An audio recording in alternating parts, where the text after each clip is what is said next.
Hi, and welcome to the PPS 102 Final Project, brought to you by the Future Farmers of America.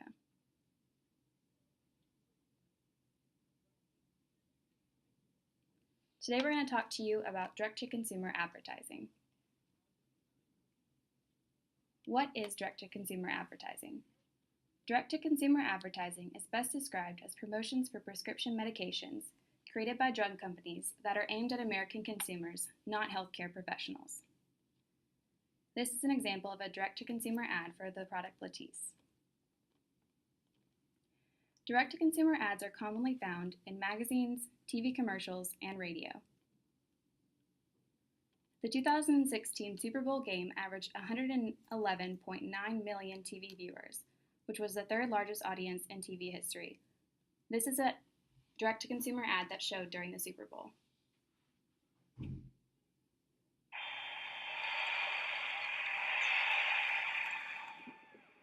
Abdominal pain, urgent diarrhea. You never know when IBSD will show up. Now there's prescription Xifaxan. Xifaxan is a new IBSD treatment that helps relieve your diarrhea and abdominal pain symptoms. Do not use Xifaxan if you have a history of sensitivity to rifaximin, rifamycin antibiotic agents, or any components of Xifaxan.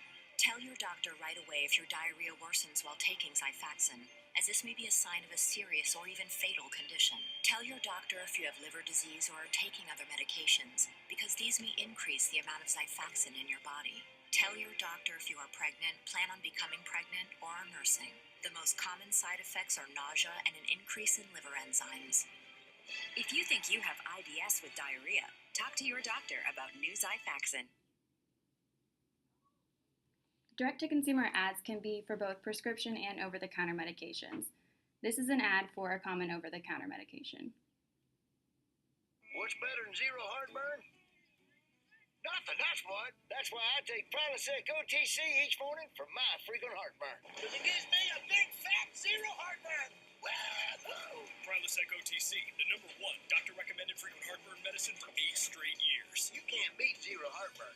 The best of all, it means I can enjoy all the foods I love. Oh, zero heartburn is awesome. Just like zero cutlery. Prilosec OTC, 1 pill each morning, 24 hours, zero heartburn. Direct-to-consumer advertising is not something new. It's been around for quite some time. For an example, here are two commercials for the same medication that were 15 years apart. Claritin. It's time. It's time. Don't wait another minute for Claritin. Claritin. I'll ask my doctor. It's time to see your doctor. Mr. Wilkin, the doctor will see you now. At last, a clear day is here. I want to know more about Claritin. The doctor will Yes, see you ask now. your doctor for a trial of Claritin. For free information and a $5 coupon toward a prescription for Claritin, call 1-800-CLARITIN.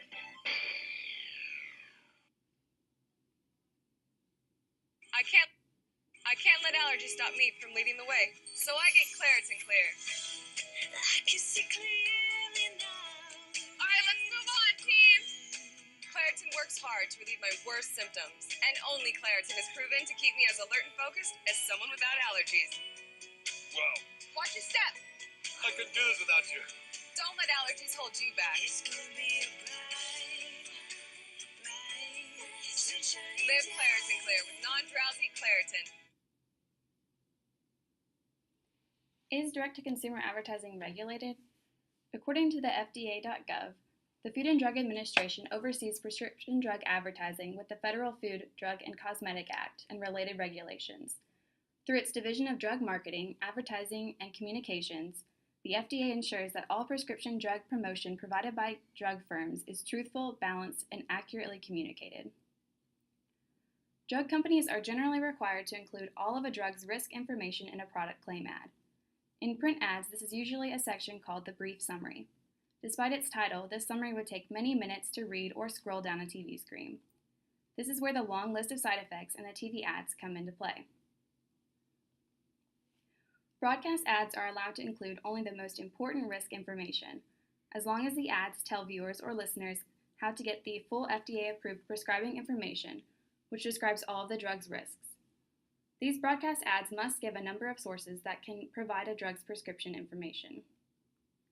These sources may include a healthcare professional, for example, a doctor, a toll-free telephone number, the current issue of a magazine that contains the print ad, or a website address.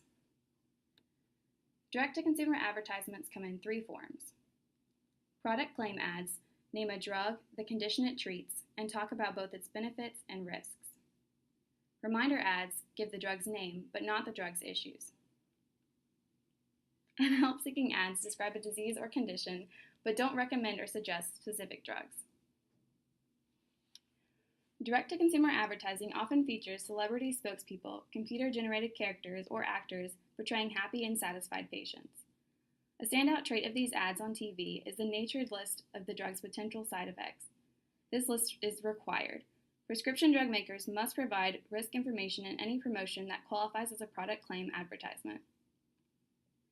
Direct-to-consumer advertising of drugs has been legal in the USA since 1985, but only really took off in 1997, when the FDA eased up on the rule, obliging companies to offer a detailed list of side effects in their infomercials.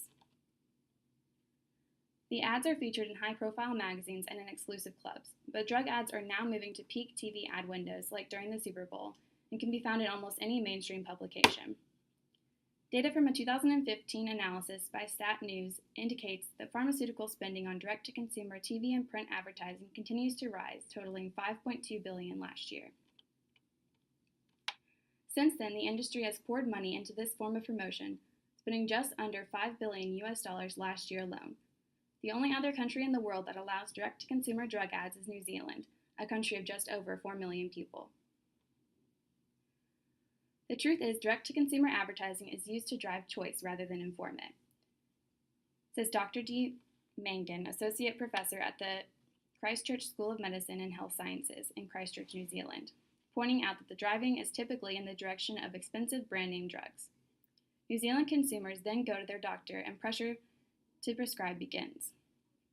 Surveys carried out in New Zealand and in the USA show that when a patient asks for a specific drug by name, they receive it more often than not. In an era of shared decision-making, it's much more likely that general practitioners will do just what the patient asks. It goes beyond that, of course, because doctors are also being enticed by the pharmaceutical companies to prescribe their drugs. What about dietary supplements? Do they fall under the same FDA regulations as prescription and over-the-counter drugs? Hurley, who investigates the supplement industry for his book called Natural Causes, says that the supplement industry convinced lawmakers to spend millions of taxpayer dollars on studies, looking at everything from treating colds with echinacea to treating cancer with mistletoe and shark cartilage. We learned that most of the products tested have not worked, he says. David Sickman, the head of the Natural Products Association, says that drugs have to be approved by the FDA before they hit the market, but supplements don't. So when it comes to protecting people before there's a problem, the FDA has its hands tied. What should the regulations be for direct-to-consumer advertising? Should drug companies be allowed to advertise to consumers or just to medical professionals? There are many proponents for direct-to-consumer advertising that say things like, it provides useful information or it can help remove the stigma associated with diseases. But there's others that are concerned about this advertising, saying it can contain false or misleading information or encourages the use of mostly costly treatments. In fact, the American Medical Association voted to recommend a ban on direct-to-consumer advertising, arguing that the cost and the competitive nature of the ads simply added to the cost of already expensively priced drugs. In our opinion, we believe that any form of drug advertising should be permitted if only to healthcare professionals and not directly to consumers. An individual's healthcare provider should be their primary resource of questions regarding alternative treatment options or new medications. The FDA's website, Be Smart About Prescription Drug Advertising, is designed to educate consumers about how to view direct-to-consumer advertising. What should we do as consumers?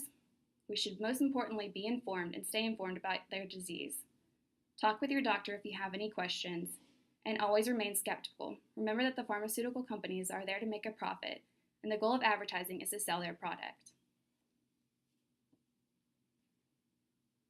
Thank you for watching our presentation on direct-to-consumer advertising.